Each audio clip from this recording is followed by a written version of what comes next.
সঙ্গে সকলে একটু উলুধ্বনি দিয়ে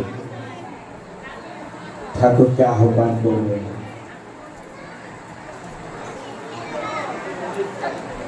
জয় জয় বিশ্ব শুল্ক সত্তানন্দ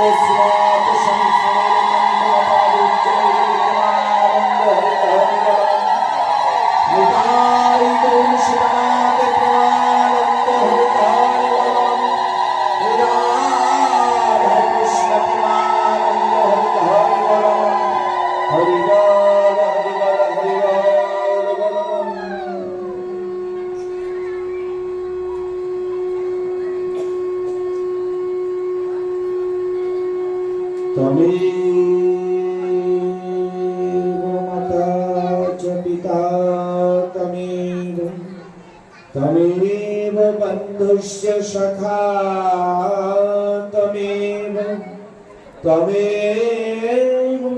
বিদ্যাং দ্রবিণং তমেব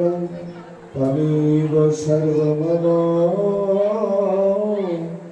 দেব দেব।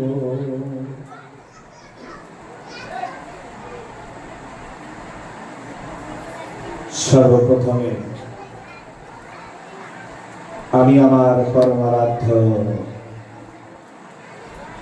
গুরুদেব শ্রী শ্রী ঠাকুর শ্রীনীলকান্ত এবং শ্রীমায়ের যুগল চরণে আমার শত সহস্র প্রণাম।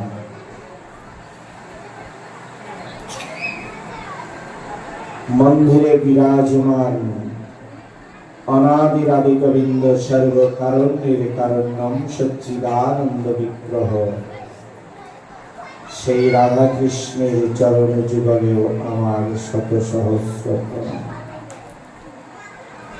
আমার পরম দয়াল পরম গুরু শ্রী শ্রী ঠাকুর সত্যানন্দ পরমহংসদেবের চরণ যুগলেও আমার শত সহস্র প্রণাম।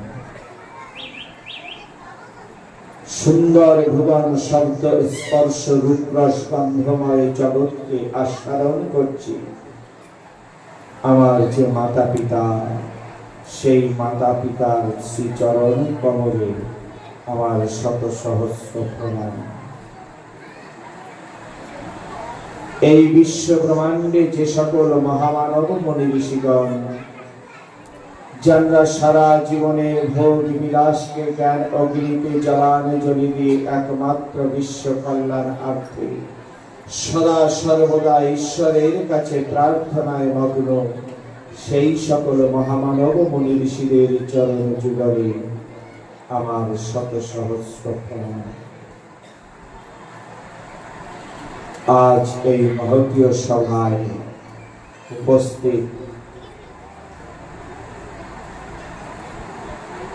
ঠাকুরের পরম ভক্তগণ, অমৃতের পুত্রগণ, নিত্য আরাধ্য গৌর ভক্ত বৃন্দের চরণ যুগলে আমার শত সহস্র প্রণাম। আজ আপনাদের সম্মুখে বসে যে আমি দুটো শাস্ত্র কথা, ভাগবত কথা বলবো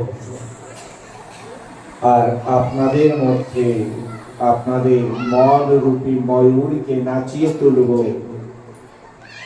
হৃদয় রূপী সাগরে প্রেমের তরঙ্গ তুলব, তেমন ক্ষমতা, তেমন শক্তি, তেমন ভক্তি আমার নেই। তবুও শুনেছি সাধুগুরু সজ্জন মহামানবের শ্রীমতী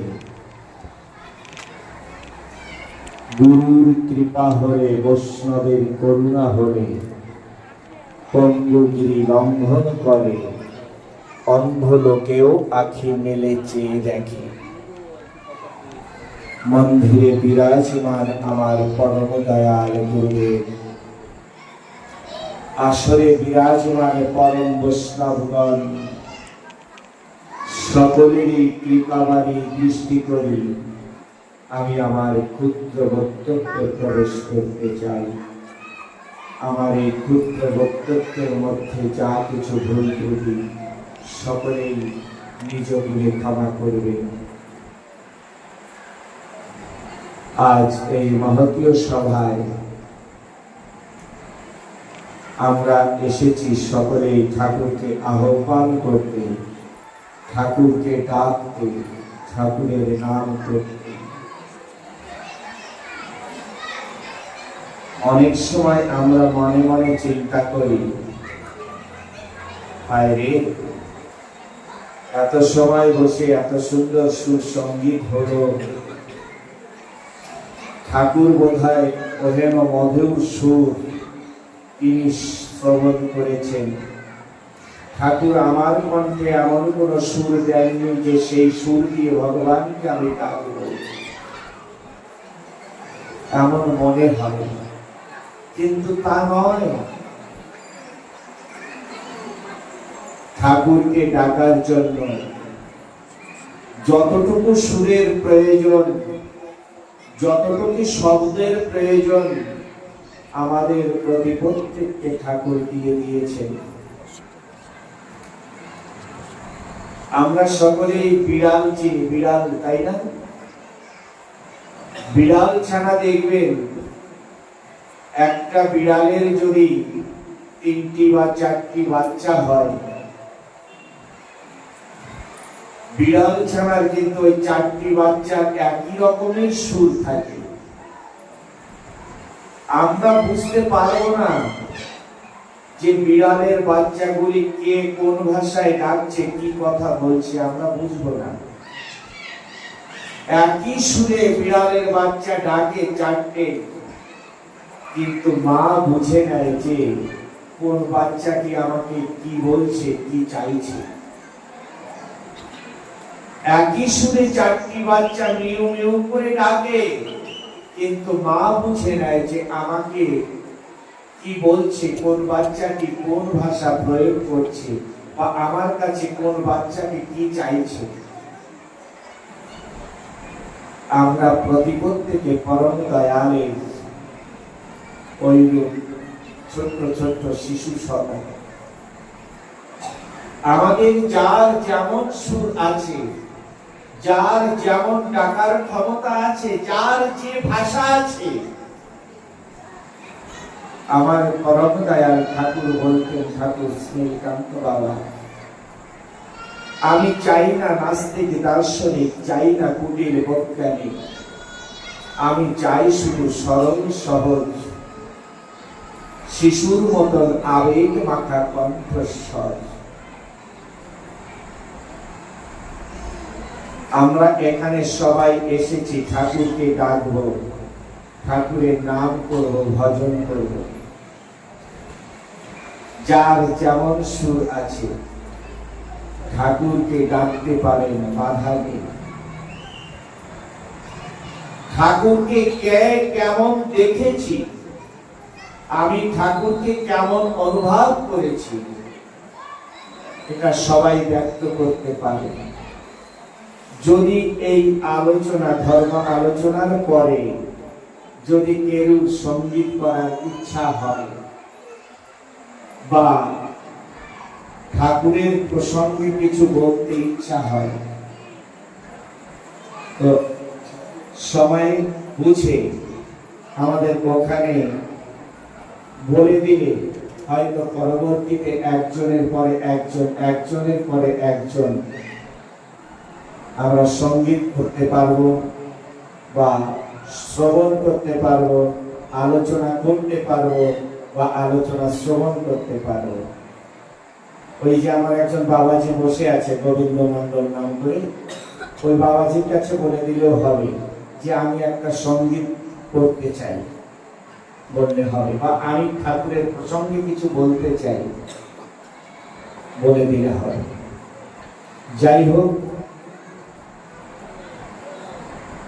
আমার বাবাজি, কৃষ্ণ বাবাজি জানতে চেয়েছেন যে যিনি অনাদিরাদি গোবিন্দ, সর্বকারণের কারণম সচ্চিদানন্দ, যিনি ভগবান শ্রীকৃষ্ণ, সেই অনাদিরাদি গোবিন্দ, তাই আবির্ভাব তিথিতে আমরা সুন্দর আনন্দ করবার জন্য একত্রিত হয়ে ঠাকুরের সম্মুখে বসেছিল, বহু দূর দূর থেকে এসেছিল।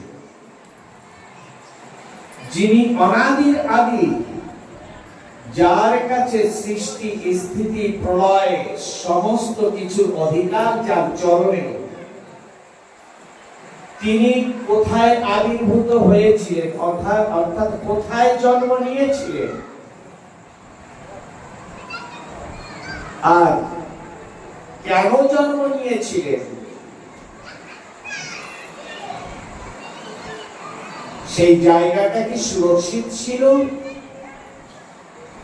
এই সম্বন্ধে একটু জানতে চেয়েছি।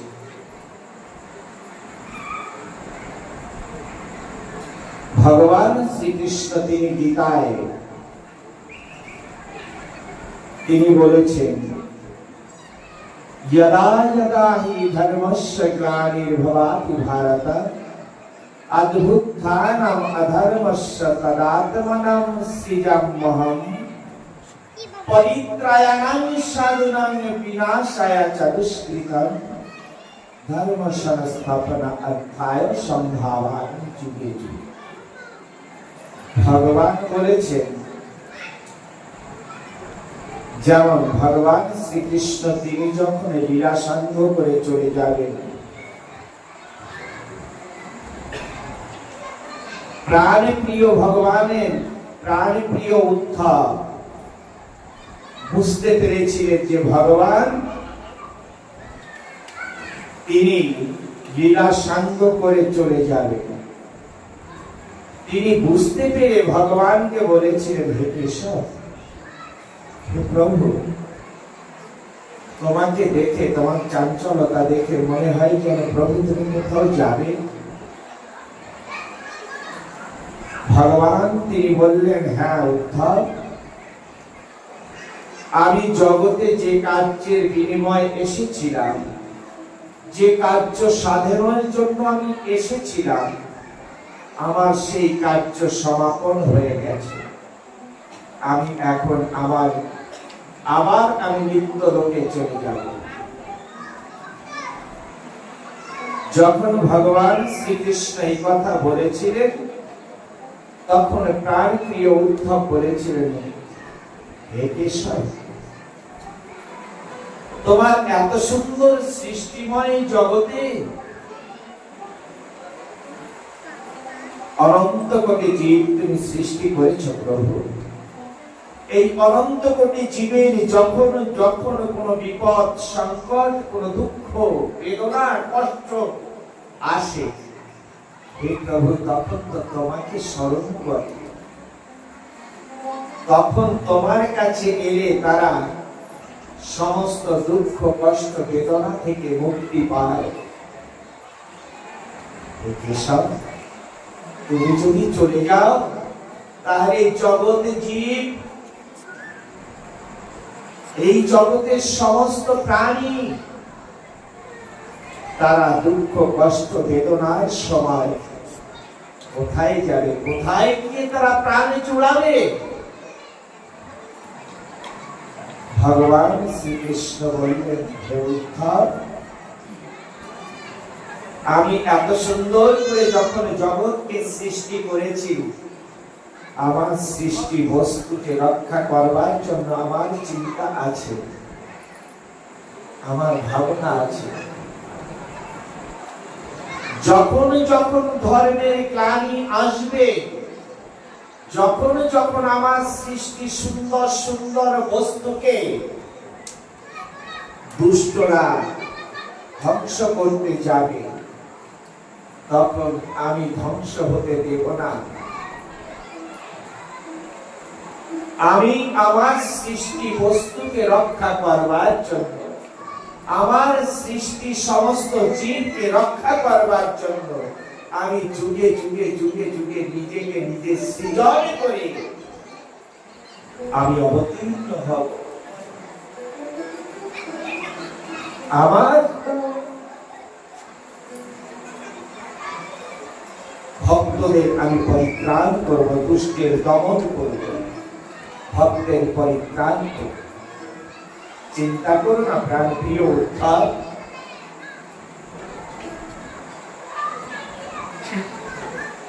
ভগবান শ্রীকৃষ্ণ প্রতিটি মুহূর্ত, প্রতিটি ক্ষণ অত্যন্ত মূল্যবান।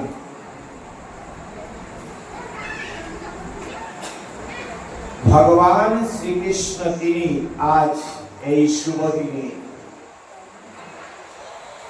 অষ্টমী তিথিতে রাত্র 12টার সময় তিনি এই ধরাধামে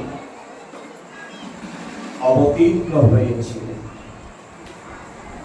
তিনি কোথায় অবতীর্ণ হয়েছিলেন? কি নাম ছিল সেই মাতা পিতার?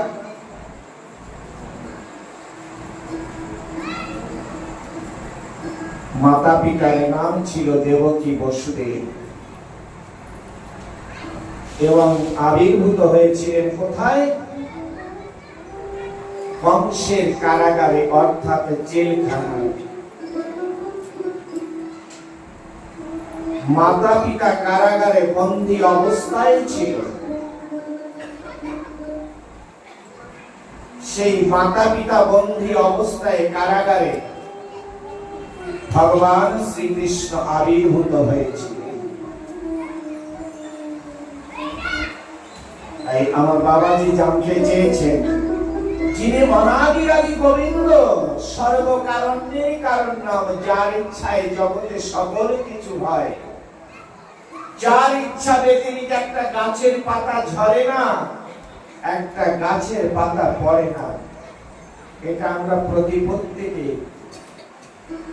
জানি, বলি বা শুনেছি, শুনে থাকি।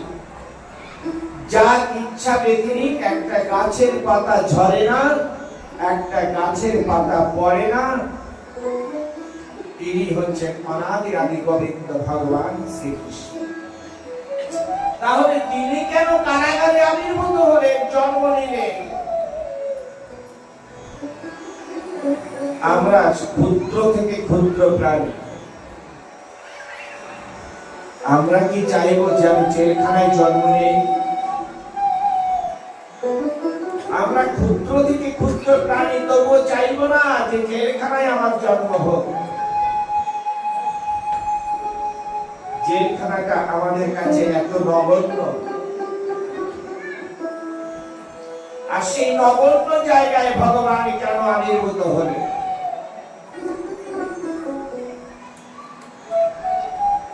ভগবান শ্রীকৃষ্ণ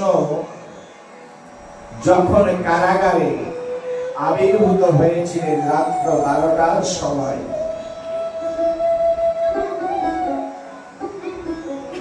তখন মাতা পিতার শৃঙ্খল বন্দী অবস্থায় ছিল।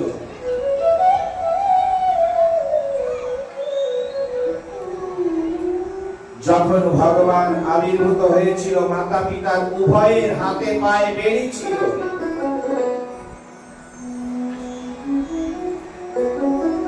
অন্ধকার কুঠিরের মধ্যে, যেখানে একে অপরকে দেখা যায় না, নিজের হাতখানাকে নিজে দেখা যায় না, এমন একটি কুঠিরের মধ্যে বন্দী করে রেখেছিলেন দেবকী বসুদেব। সেইখানে ভগবান আবির্ভূত হয়েছিল। কেন হয়েছিলেন? যখনই ভগবান আবির্ভূত হয়েছিলেন, তৎক্ষণাৎ কে খুলে দিয়েছিলেন? দেবকী বসুদেবের হাতে করা বেড়ি। সেখানে তো দ্বিতীয় কেউ ছিল না যে সেই দেবকী বসুদেবের হাতে পায়ের বেড়ি খুলে দেবে। একমাত্র নবজাত শিশু ভগবান শ্রীকৃষ্ণ ছিল। কে খুলে দিয়েছিলেন সেই দেবকী বসুদেবের হাতে পায়ের বেড়ি?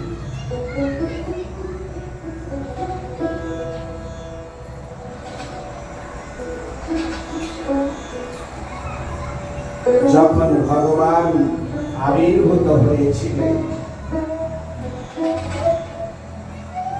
ভগবানের অলৌকিক রূপ দেখে ভগবান যখন সেই অন্ধকার কুটিরের মধ্যে আবির্ভূত হয়েছিলেন, ভগবানের অঙ্গ প্রবাহিত জ্যোতি কোটি সূর্যের সমান, তার অঙ্গ প্রবাহিত জ্যোতি,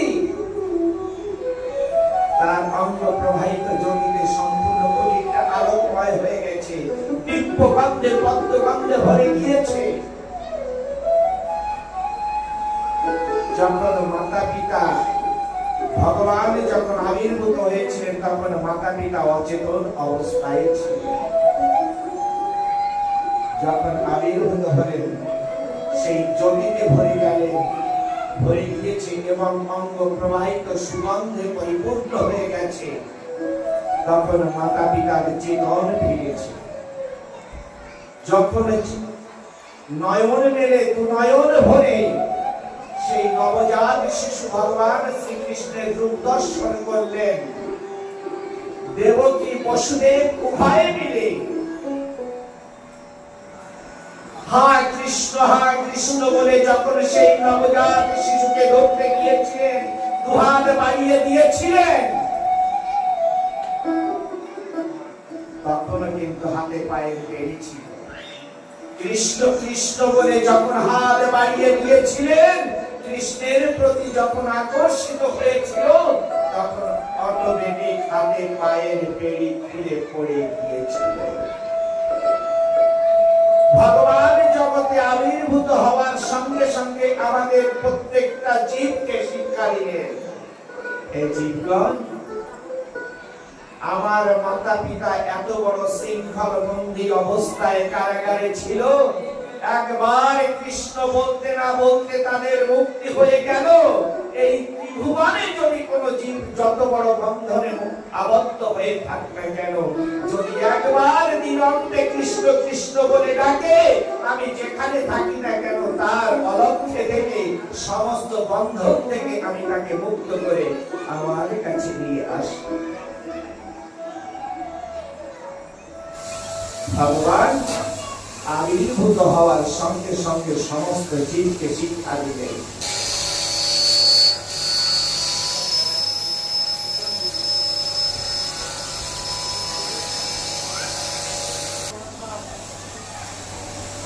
ভগবান শ্রীকৃষ্ণকে যখন আবেগের সহিত ধরেছেন, কি হচ্ছে তোমাদের কাছে?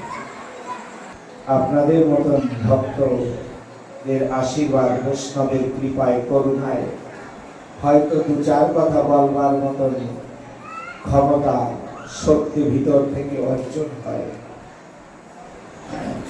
আমি তো আর কোনো কলের গান নয় বাবা, টেপ রেকর্ড নয় যে যখন ইচ্ছা তখন চালু করব, যখন ইচ্ছা তখন ততটুকু শুনবো, সেটা নয়।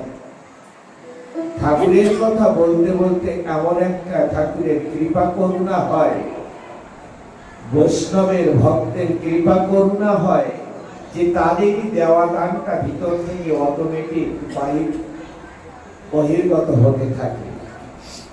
তাই আমি সকলের কাছে আশীর্বাদ চাই, আমি যেন আবার ঠাকুরের কথা বলতে পারি। কারণ মাইকে ডিস্টার্ব হলে কথার মধ্যে কথা বলতে বলতে একটা স্তরে চলে যায়, সেখানে আঘাত পড়লে বড় কষ্ট হয়।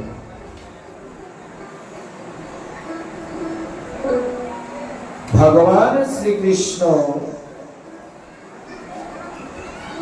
যখনই তিনি আবির্ভূত হলেন, তৎক্ষণাৎ বসুদেব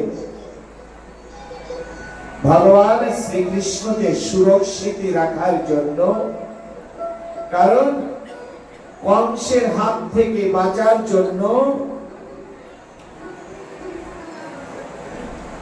ভগবান শ্রীকৃষ্ণকে সেই গভীর রাত্রে প্রচন্ড ঝড় বৃষ্টি তুফান প্রলয়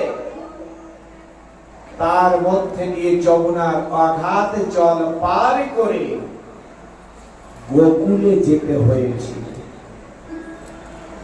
আমরা অনেক জায়গায় অনেক ক্যালেন্ডারে ছবিতে দেখি যে বসুদেব, পিতা বসুদেব ভগবান শ্রীকৃষ্ণকে ঝুড়িতে করে নিয়ে যাচ্ছেন গোকুলে।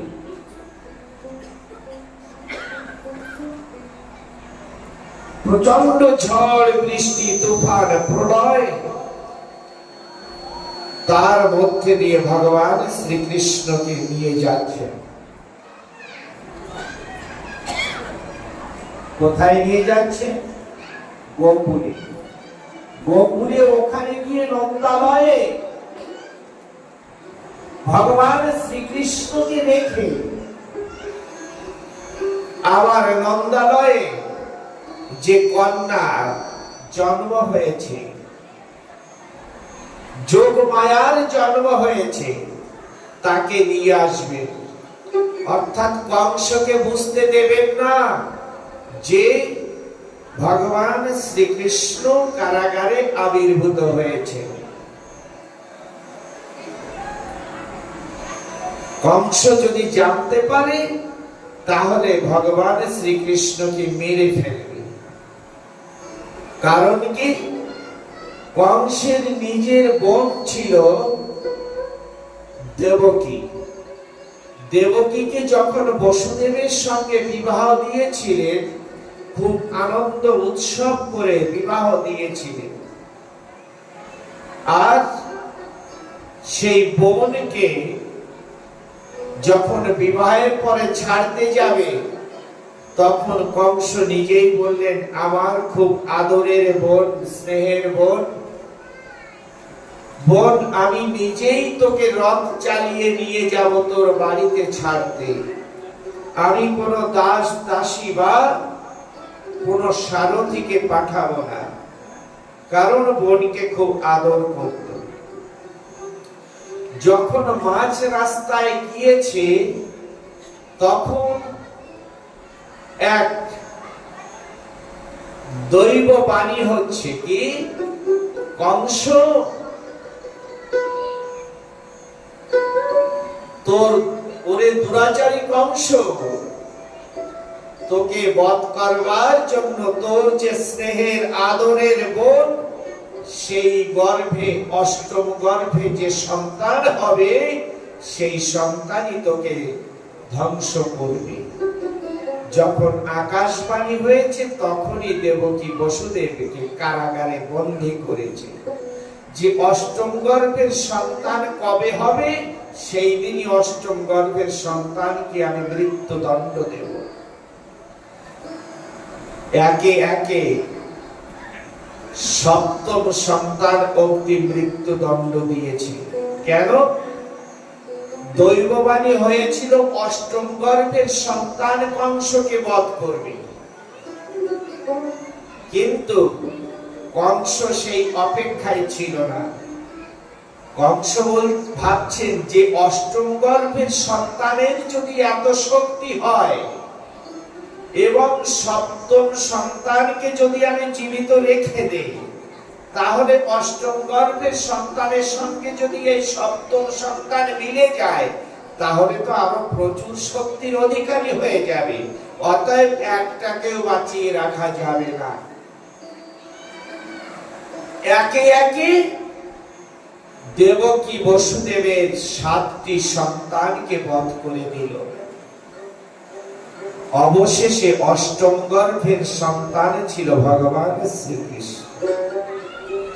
তাই অষ্টম গর্ভের সন্তানকে সুরক্ষিত রাখার জন্য বসুদেব ওই ভগবান শ্রীকৃষ্ণকে নিয়ে যাচ্ছেন কোথায়? নন্দালয়ে, যেখানে কংস যেতে পারবে না। দেখুন ভগবানের কত অপূর্ব সুন্দর লীলা। যখন ভগবান শ্রীকৃষ্ণকে নিয়ে রওনা করেছেন নন্দালয়ে, কংসের কারাগারে হাজারো দরজায় বড় বড় তালা ঝুলানো ছিল, তালা দেওয়া ছিল। হাজারো দারোয়ান সমস্ত দ্বারে দ্বারে দাঁড়িয়ে ছিল অস্ত্র শস্ত্র নিয়ে, যে কখনো কোনো কায়দায় যেন দেবকী বসুদেব কারাগার থেকে বেরোতে না পারে, আর অষ্টম গর্ভের সন্তানকে যেন কোথাও পাঠাতে না পারে। বড় দারোয়ান, মজবুত শক্ত দারোয়ানকে সব দাঁড়ে দাঁড়ে অস্ত্র নিয়ে রেখে দিয়েছিলেন। এখনো কঠিন অবস্থার মধ্যে দিয়ে বসুদেব ভগবান শ্রীকৃষ্ণকে মাথায় করে নিয়ে রওনা করেছেন। বলুন তো দেখি, সেই হাজারো দরজার বড় বড় তালা কে খুলে দিয়েছিলেন? আর হাজারো দারোয়ানের মধ্যে দিয়ে কেমন করে বসুদেব ভগবান শ্রীকৃষ্ণকে নিয়ে গেলেন? এটা ভগবানের এক অলৌকিক লীলা, আমাদের মতন সাধারণ জীবকে শিক্ষা দেওয়ার জন্য। ভগবান শ্রীকৃষ্ণকে ধারণ করে যখন যাচ্ছিলেন, হাজারো দরজার তালা খুলে গিয়েছিল। সমস্ত দারোয়ান সব মায়ার ঘুমে ঘুমিয়েছিল। সমস্ত রাস্তা পরিষ্কার হয়ে গিয়েছিল। কখন? ভগবান শ্রীকৃষ্ণকে ধারণ করেছিল যখন সমস্ত কঠিন রাস্তা সদর হয়ে গিয়েছিল, তখন সমস্ত দরজার তালা খুলে গেল। সমস্ত দারোয়ান সবাই মায়া ঘুমে ঘুমিয়ে পড়ল। মুক্ত দ্বার খুলে গেল। মুক্ত দ্বার থেকে বেরিয়ে ভগবান শ্রীকৃষ্ণকে নিয়ে নন্দালয়ে চলে গেলেন। যখন নন্দালয়ে গিয়ে ভগবান শ্রীকৃষ্ণকে দেখে সেই যোগমায়া কন্যাটিকে নিয়ে যখন এলেন, বোঝার কত তারতম্য। যখন যোগমায়াকে নিয়ে আবার কারাগারে প্রবেশ করলেন, একটা একটা দ্বারকে অতিক্রম করে যখন ভিতরে যাচ্ছেন, একটা একটা দরজায় বড় বড় তালা আবার লেগে যাচ্ছে এবং সমস্ত দারোয়ানরা মায়া ঘুম থেকে আবার জেগে উঠছে। এমন করে একটি একটি দ্বারকে অতিক্রম করে যখন ভিতরে গন্তব্য স্থানে যেখানে বন্দী ছিল, যখন সেইখানে পৌঁছে গেল, সমস্ত দুয়ার তালা লেগে গেল। সমস্ত দারোয়ানরা অস্ত্র শস্ত্র নিয়ে মায়ার ঘুমকে ত্যাগ করে আবার দাঁড়িয়ে গেল। বোঝার কি আছে এখানে? ভগবান শ্রীকৃষ্ণকে রেখে যখন যোগমায়াকে ধারণ করলো, জগতের সমস্ত রাস্তা তখন বন্ধ হয়ে গেল। সমস্ত অসুরগণ সব জেগে উঠল আমাকে দমন করবার জন্য। আমরা এই জগৎ মাঝে আমরা যত সময় পর্যন্ত কৃষ্ণকে স্মরণ রাখব, ভগবান শ্রীকৃষ্ণকে ধারণ করে রাখবো হৃদমাঝারে, তত সময় পর্যন্ত জগতে কোনো বন্ধন নেই সেই বন্ধনে আমাকে বন্দী করে রাখতে পারে। তত সময় এমন কোনো আমার মধ্যে কোনো এমন শত্রু নেই যে সেই শত্রু এসে আমাকে বিনাশ করতে পারে। যখন আমরা ভগবান শ্রীকৃষ্ণকে ভুলে যাব, মায়ার সংসারে মায়ার জালে আবদ্ধ হয়ে মায়াকে জড়িয়ে ধরব, তখনই আমার সমস্ত ভিতর থেকে শত্রুগণ জেগে উঠবে অস্ত্র শস্ত্র নিয়ে আমাকে দমন করার জন্য। তাই আমাদের সদা সর্বদাই ভগবান শ্রীকৃষ্ণকে ধারণ করে ভগবান শ্রীকৃষ্ণকে স্মরণ করে চলার প্রয়োজন আছে। যেমন একটু আগে গানের মধ্যে একটা শব্দকে বারংবার বলেছিল,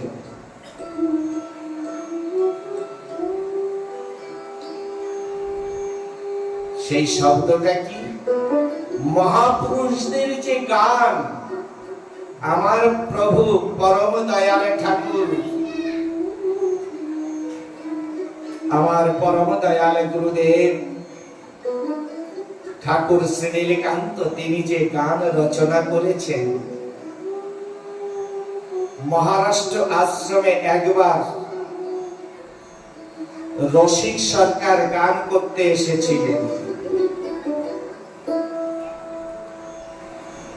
আমার ঠাকুর, আমার গুরুদেব ঠাকুর নীলকান্ত বাবা তিনি কবি গানের অত্যন্ত প্রিয় ছিলেন। তো কবি গান দেবে, কবি গানে রসিক সরকার বড় বড় সরকার সব এসেছে, কিন্তু ওই দিন কবি গান শোনার জন্য ঠাকুর আসরে যাবেন না। মনে মনে চিন্তা করেছেন বড় কষ্ট হয়েছে অনুষ্ঠানের ভিতরে, আমি কবি গানে আর যাব না, বিশ্রাম করব। যখন প্রশ্ন করবার জন্য একজন সরকার আসরে গিয়েছেন, পরবর্তীতে রসিক সরকার যাবেন জবাবে, তখন রসিক সরকার আসরে যাওয়ার পূর্বে আমার ঠাকুরের কাছে এসে পাশে বসেছেন। কারণ ঠাকুর একটা কথা বলতেন, প্রিয়া জানে প্রিয় বধূ, ভ্রমর জানে ফুলের মধু, গোবরে পোকা বলদা চলু। ছোট্ট একটি সরুকে বলতেন, প্রিয়া জানে প্রিয় বধূ, ভ্রমর জানে ফুলের মধু, গোবরে পোকা বলদা চলু। কারণ আমরা তো আজকাল মানুষ ঠাকুরের সঙ্গে থেকেও ঠাকুরকে চিনতে পারিনি। জ্ঞান না হতেই তিনি ছেড়ে চলে গেছেন।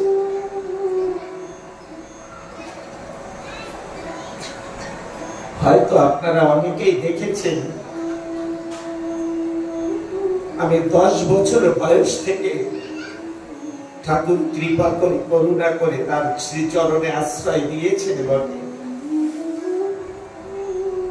কিন্তু এমন কোন জ্ঞান অর্জন তখন করতে পারেনি যে সেই জ্ঞান দ্বারা আমার প্রভু সুন্দরকে আমি চিনব। আমি ঠিক তখন গোবরে পোকার মতন ছিলাম, মধু জানতাম না। কিন্তু একজন ভ্রমর তিনি তো জানেন যে ফুলের মধ্যে কত সুন্দর মধু আছে।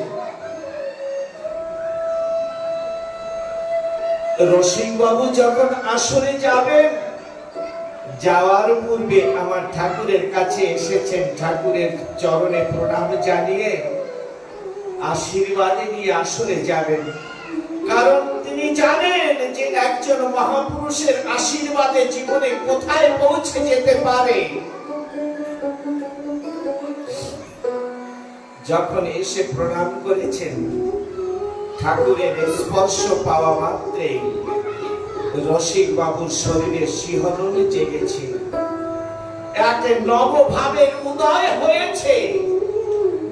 রসিক বাবু তখন বুঝতে পেরেছেন এ তো সাধারণ কোনো মানুষ নয়, এ তো সাধারণ মানুষের স্পর্শ নয়।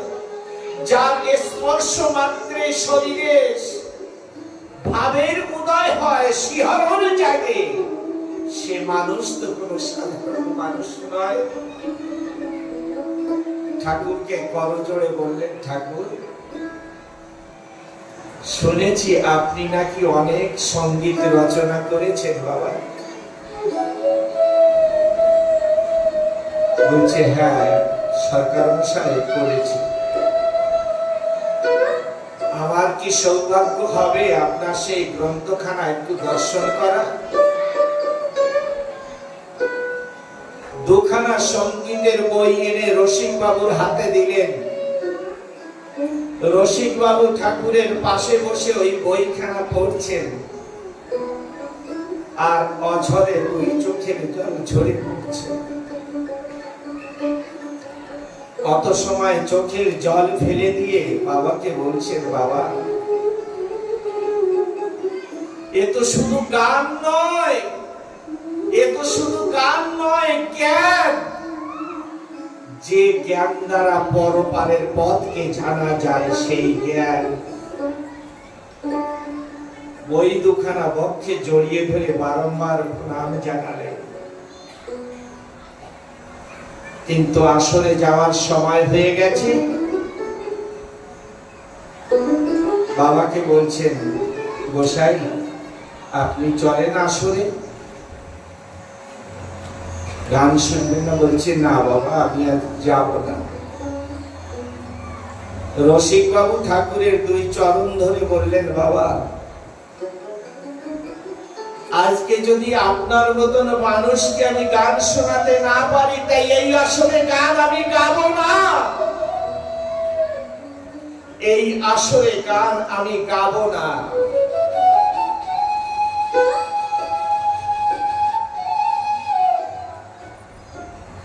ঠাকুর বাধ্যতা হয়ে গান শুনতে গেলেন।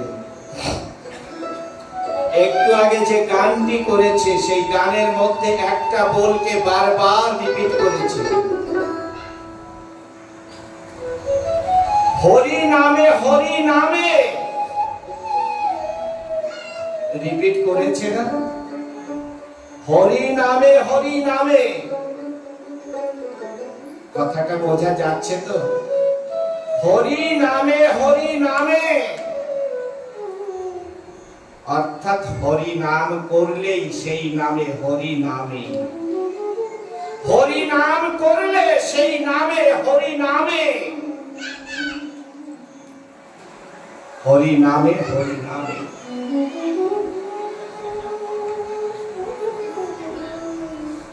ভগবান নন্দালয়ে যেতে হয়েছিল, এত বাধা বিঘ্নের মধ্যে দিয়ে নন্দালয়ে রাজ দরবারে যেতে হয়েছিল ভগবানের। তাহলে তিনি কারাগারে কেন জন্ম নিয়েছিলেন?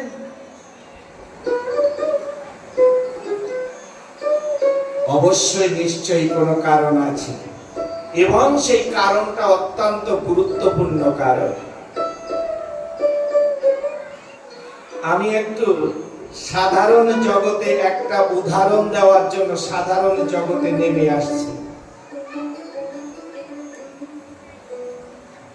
আমাদের যখন কোনো ভোট এসে যায়,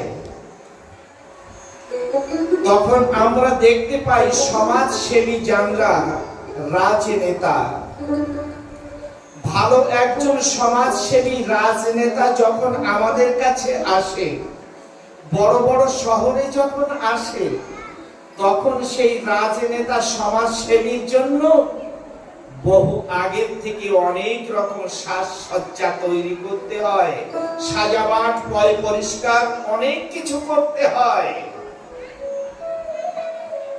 এবং তাকে সুরক্ষিত রাখার জন্য কত রকমের সিকিউরিটি গার্ড আদি ইত্যাদি রাখতে হয়। যখন সম্পূর্ণ সুরক্ষিত হয়ে যায়, যখন সেখান থেকে গ্রিন সিগন্যাল যায়, তখনই সেই সমাজসেবী রাজনেতা সেখানে আসে, তাছাড়া নয়। একটা সাধারণ জগতের উদাহরণ। তো একজন সমাজসেবী রাজনেতাকে আসতে যদি এত বড় তৈরি হতে হয়, এ হলো হাজার হাজার লক্ষ লক্ষ কোটি কোটি সমাজসেবী রাজনেতাকে যিনি সৃষ্টি করেছেন, তিনি কে? তিনি হচ্ছে আমার পরম দয়াল অনাদিরাদি গোবিন্দ ঠাকুর। সেই ঠাকুরের যদি এই জগতে আবির্ভূত হতে হয়, তার জন্য তৈরির প্রয়োজন আছে কি নয়?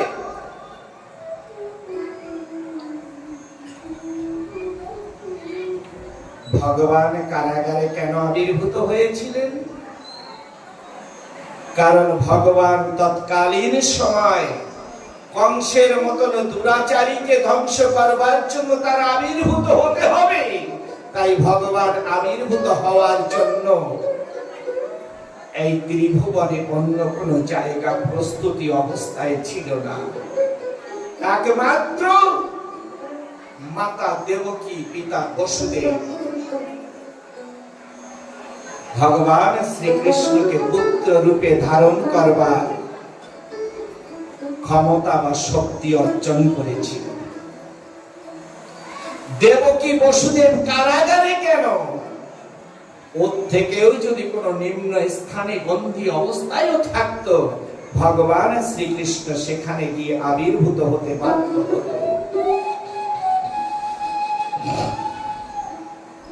ভগবান শ্রীকৃষ্ণকে পুত্র রূপে পাওয়ার জন্য দেবকী বসুদেব 12,000 দিব্য বছর সাধনা করেছিল।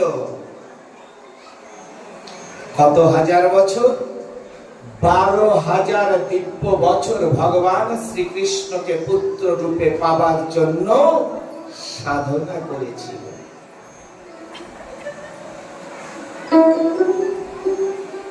পূর্ব জন্মে মাতার নাম ছিল কৃষ্ণী, পিতার নাম ছিল সুতপা। মাতা কৃষ্ণী, পিতা সুতপা ভগবান শ্রীকৃষ্ণকে পুত্র রূপে পাবার জন্য 12,000 বছর 12,000 দিব্য বছর সাধনা করেছে। সাধনা করতে করতে তাদের দেহ মন পবিত্র শুদ্ধ যখন হয়ে গেছে, ভগবান তাদের সম্মুখে এসে কত না কত প্রলোভন দেখিয়েছে।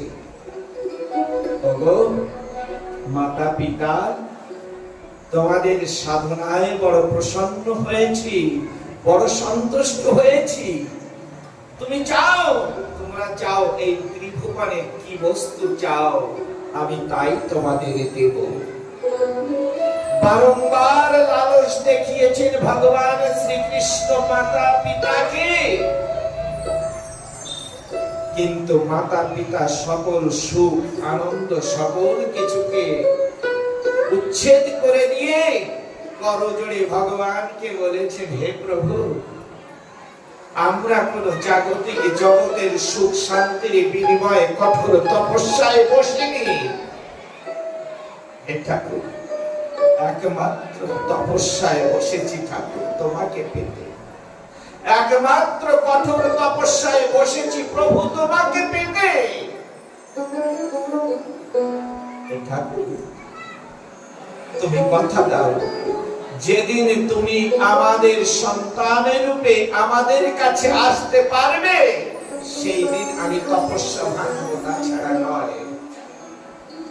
ভগবান আবার ফিরে চলে যান, কারণ ভগবান দেখছেন যে আমাদের মতন আসার মতন পরিবেশ পরিস্থিতি অর্থাৎ গ্রিন সিগন্যাল এখনো হয়নি, যেতে পারবো না। যত সময় পর্যন্ত দেবকী বসুদেব সাধনা করে তাদের দেহ মন পবিত্র শুদ্ধ না করেছে, যতদিন ভগবান শ্রীকৃষ্ণ তাদের কাছে সন্তানের রূপে আসেননি, ততদিন। যখন দেহ মন পবিত্র শুদ্ধ হয়ে গেছে, ভগবান শ্রীকৃষ্ণ পুত্র রূপে আবির্ভূত হয়েছে।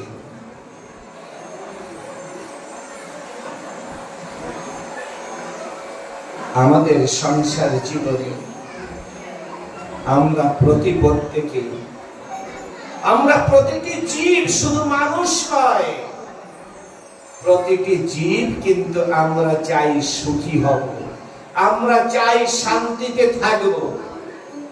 তাহলে এটা তো আমরা বুঝি যে সুখ এবং শান্তির একটা রাস্তা অবশ্যই আছে, জীবনে দুঃখ এবং কষ্টের একটা রাস্তা অবশ্যই আছে। তাহলে সুখ শান্তির একটা রাস্তা, দুঃখ কষ্টের আর একটি রাস্তা। আমি অজানা অচেনা পথে চলি একা একা, আমি চিনি না, জানি না, অজানা অচেনা পথে একা একা চলছি। আমি চাই জীবনে সুখ এবং শান্তি, আমি চিনি না, আমি সুখ শান্তি খুঁজতে গিয়ে দুঃখের রাস্তায় চলে যাব না তো? আমি লক্ষ্য ভ্রষ্ট হয়ে পথ ভুলে গিয়ে শান্তি সুখ শান্তিকে খুঁজতে গিয়ে দুঃখের রাস্তায় চলে যাব না তো? আমরা কিন্তু রাস্তা চিনি না। আমরা ঠিক ওই ত্রিমোহনায় গিয়ে আমরা সুখ শান্তির রাস্তা ভুলে ওই দুঃখ কষ্টের রাস্তায় ঢুকে যাই। জীবনে মানুষের সুখ শান্তি কিসে হয়? আমরা সাধারণ জ্ঞানে, সাধারণ ভাবনায় আমরা ভাবি জীবনে সুখ শান্তি হয় একমাত্র অর্থ সম্পদ, টাকা পয়সা, ধন দৌলতের মাধ্যমে, তাছাড়া সুখ শান্তি নেই। কারণ অভাবে থাকলে তার সুখ হয় না, অভাবে থাকলে তার ঘর হয় না, অভাবে থাকলে তার গাড়ি হয় না, বাড়ি হয় না, সুখে থাকা যায় না। আমরা ভাবি।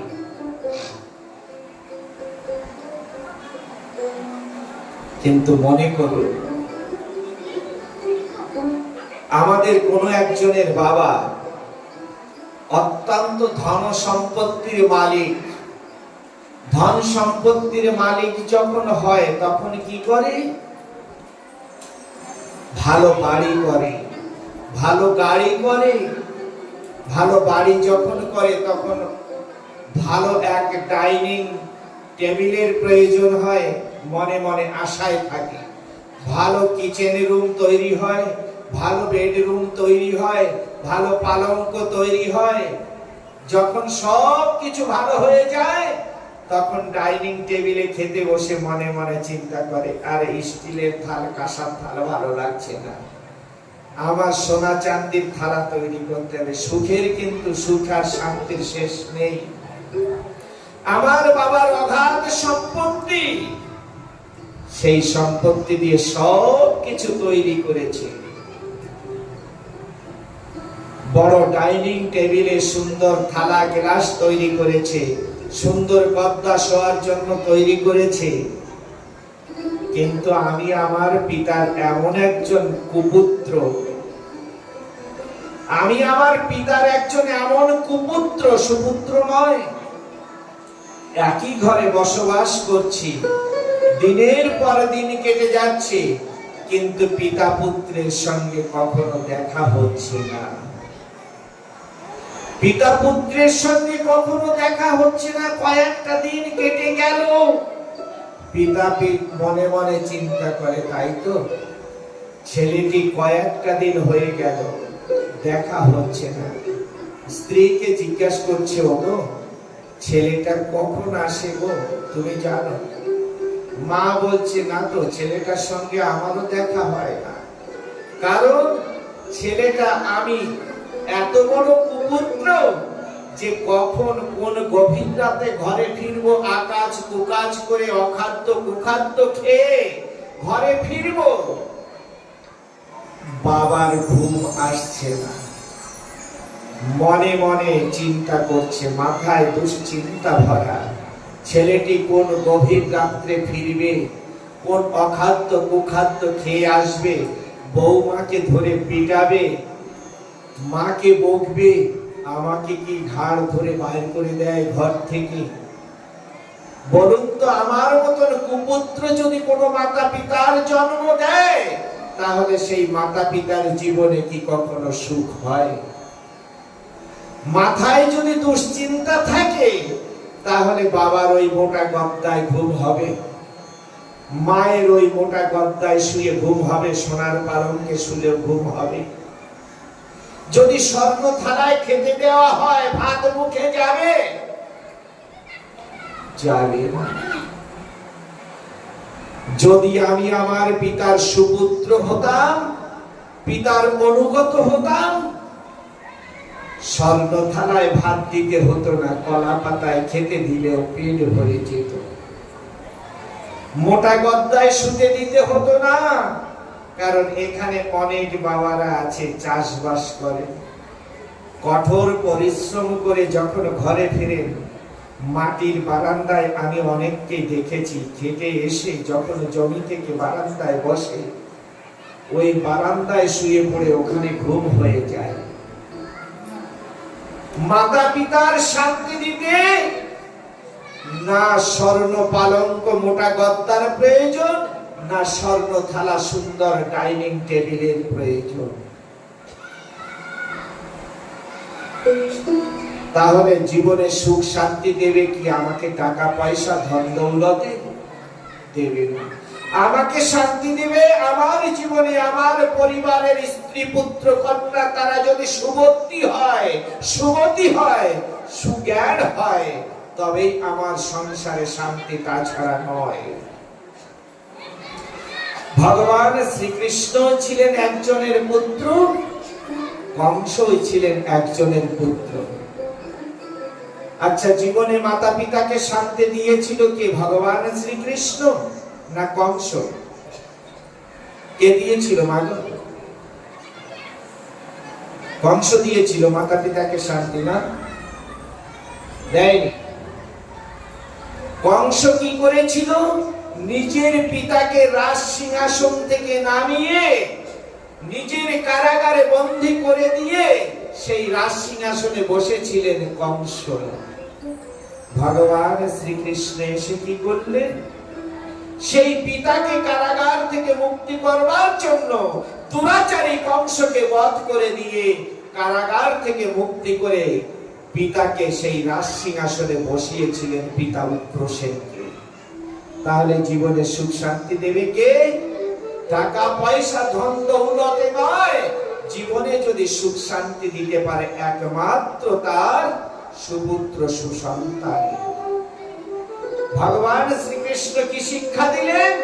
এই জগতে যদি কেউর জীবনে সংসারে সুখ শান্তি পেতে হয়, আমার মাতা পিতা দেবকী বসুদেবের মতন উভয় স্বামী স্ত্রী মিলে গুরুর আদেশ নির্দেশ অনুসারে জপ তপ করে দেহ মন পবিত্র শুদ্ধ করে তোলো, তাহলে কৃষ্ণ অনুগত সন্তান সেই মাতা পিতার গর্ভে জন্ম নেবে।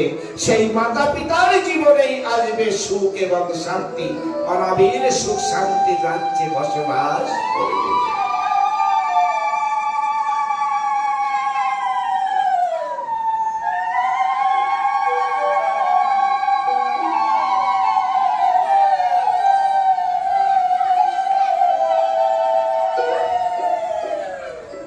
আজ উপস্থিত অনুপস্থিত যতদূর পর্যন্ত আজ এই কৃষ্ণ কথার ধ্বনি যাচ্ছে, আমি সকল মাতা পিতার কাছে করজোড়ে নিবেদন করছি, প্রার্থনা করছি, ওগো মাতা পিতা, যারা মাতা পিতার স্থান গ্রহণ করে বসেছেন, তাদের এক গুরু দায়িত্ব আছে।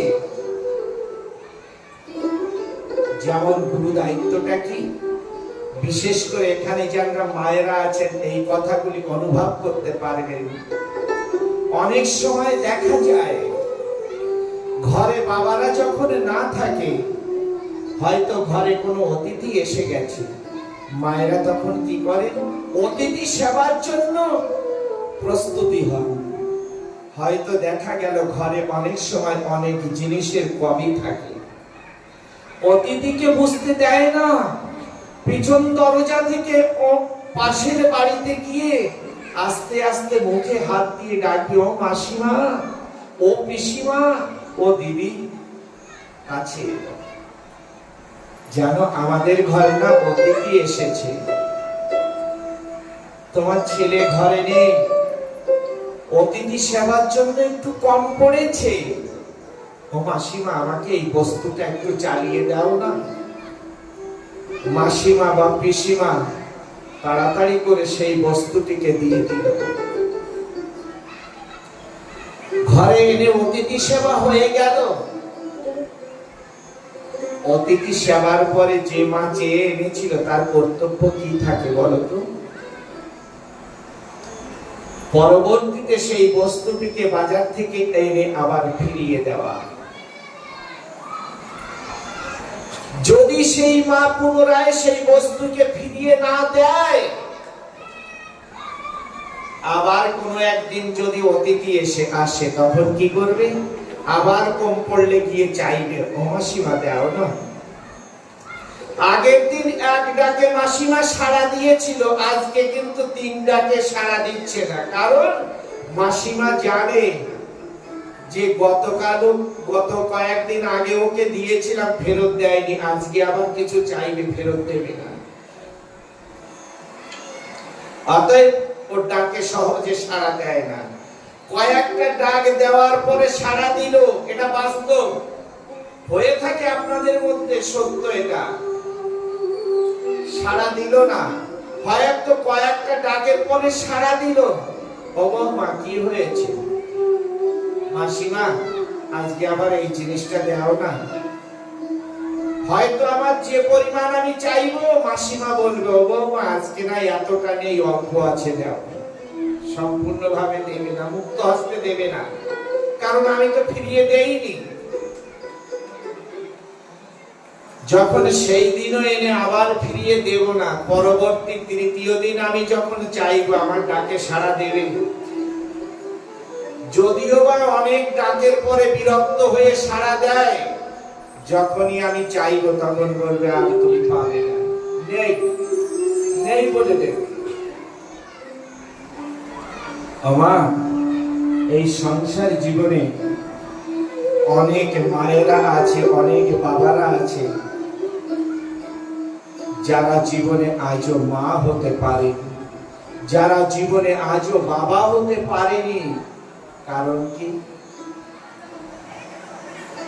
আমরা জানি হয়তো সন্তানাদি জন্ম হয়, এটা একটা প্রকৃতির নিয়ম না। যদি তাই হতো তাহলে এই সংসার জীবনে অনেক মায়েরা, অনেক বাবারা সন্তান হারা হয়ে থাকতো না। এটাও ভগবানের অবদান। আমি কোন জন্মে আমরা স্বামী স্ত্রী উভয়ে পরম পিতার কাছে সন্তানকে চেয়ে এনেছিলাম। সেই পরম পিতা পরমেশ্বর সূক্ষ্ম রূপে আমার পুত্র রূপে আমার মধ্যে এসেছিল, সূক্ষ্ম রূপে আমাকে দান করেছিল পুত্র রূপে। মাতা পিতার কর্তব্য পুনরায় আবার সেই সন্তানকে, সেই পুত্রকে সেই পরম পিতার কাছে ফিরিয়ে দেওয়া। কেমন করে ফিরিয়ে দেওয়া? সেই পরম পিতার কাছে পৌঁছানোর জন্য সুন্দর একটা রাস্তা ধরিয়ে দেওয়া। বাবা এই রাস্তা দিয়ে তুমি যাও, নিশ্চয়ই সামনে গিয়ে পরম পিতাকে পাবে। যত সময় পর্যন্ত সেই মাতা পিতা নিজের সন্তানকে পরম পিতার কাছে পৌঁছানোর জন্য সঠিক পথকে দেখিয়ে না দিতে পারবে, পরম পিতার কাছে পৌঁছানোর জন্য কোনো সাথী তৈরি করে না দিতে পারবে, ততদিন পর্যন্ত মাতা পিতা তার মাতা পিতার কর্তব্য দায়িত্ব থেকে মুক্তি না না না। এমন কোন জন্ম আসতে পারে দুহাত পেতে ভিক্ষা চাইবো, পাবো না। কারণ কোন জন্মে আমি তাকে কাছ থেকে এনেছিলাম, তাকে ফিরিয়ে দেয়নি। তাই সকল মাতা পিতা আমরা অনেকে চিন্তা করি, ওগো সংসারের বন্ধন থেকে আমি তো প্রায় মুক্ত হয়ে গেছি, আমার আর বন্ধন নেই। আমার ছেলে চাকরি পেয়ে গেছে, আমার মেয়েটিকে বিবাহ দিয়েছি, আর একটি ছেলে আছে তাকে পড়াশোনা করাচ্ছি, ওকে নাই কোনো ব্যবসা না হল কোনো চাকরি ধরিয়ে দিলে আমি মুক্ত না।